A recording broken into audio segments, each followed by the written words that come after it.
Jabatan Penjara menolak permohonan bekas Perdana Menteri Datuk Seri Najib Razak untuk menghadiri prosiding Dewan Rakyat minggu ini.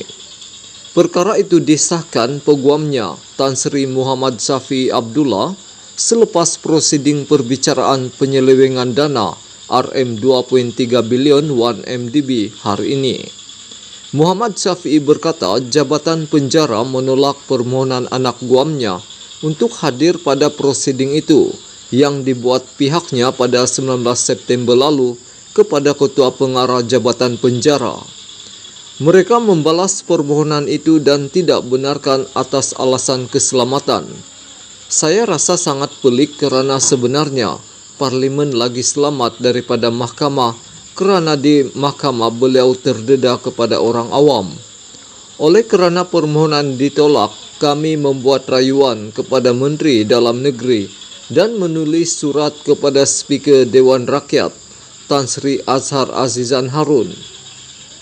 Jika esok pada jam 12 tengah hari kami masih tidak menerima sebarang jawapan, kami akan failkan semakan kehakiman untuk membetulkan kesilapan yang dibuat oleh penjara melalui keputusan itu, katanya.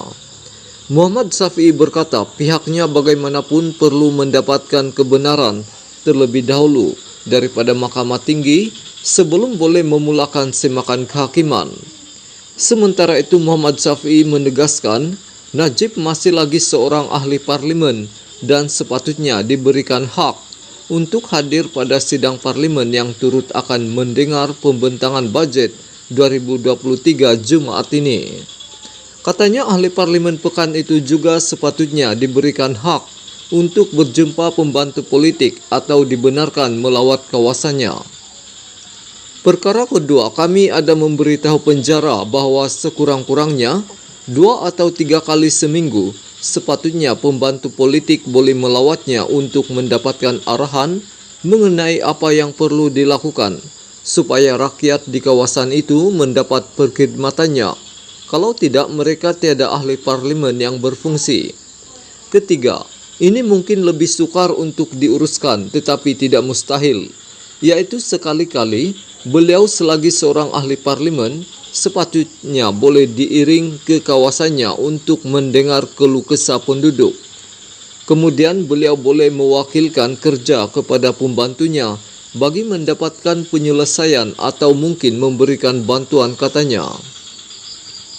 Terdahulu yang di-Pertua Dewan Rakyat Tan Sri Azhar Azizan Harun berkata, Najib yang sedang menjalani hukuman penjara 12 tahun ketika ini boleh menghadiri sidang Dewan Rakyat jika mendapat kebenaran daripada Jabatan Penjara. Azhar berkata beliau tidak mempunyai kuasa untuk memberi kebenaran kepada ahli parlimen Barisan Nasional BN itu untuk hadir kerana Najib berada di bawah jagaan Jabatan Penjara. Mengenai kehadiran yang berhormat pekan, ia bukan di bawah kuasa saya langsung. Jika beliau hadir, maka beliau tidak perlu meminta kebenaran saya untuk masuk ke Dewan. Persoalannya sekarang adakah beliau boleh hadir? Itu bukan di bawah kuasa saya kerana ia bukan di bawah jagaan saya. Jadi penjara mempunyai hak penjagaan beliau. Maka terpulang kepada pihak penjara untuk melepaskan beliau daripada penjagaan itu. Mengikut kefahaman saya, jika pihak penjara melepaskan beliau daripada penjagaan, maka pihak penjaralah yang menetapkan syarat pelepasan itu. Sekali lagi bukan juga kuasa saya, katanya.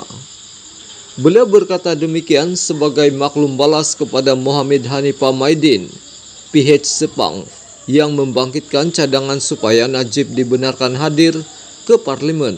Namun dengan tangan bergari kerana beliau masih lagi seorang ahli parlimen.